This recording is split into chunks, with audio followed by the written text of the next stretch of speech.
योगशयनी यशागिने माधवाय मदविद्विषे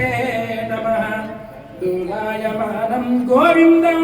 मञ्चस्थं मधुसूदनं तदस्थं राघवं दृष्ट्वा खगस्थं केशवं दृष्ट्वा पुनर्जन्म न विद्यते सप्त प्राकार मध्ये सरसि जतुमुलो विमाने मेरी मध्यदेशे मृदुधर पनिरात् भोग पर्यंक भागे निद्रा मुद्राभिरामं कडिनिकटस्थिरपार्श्वविन्यस्तहस्तं पद्मादात्रीकराभ्यां परिचित चरणं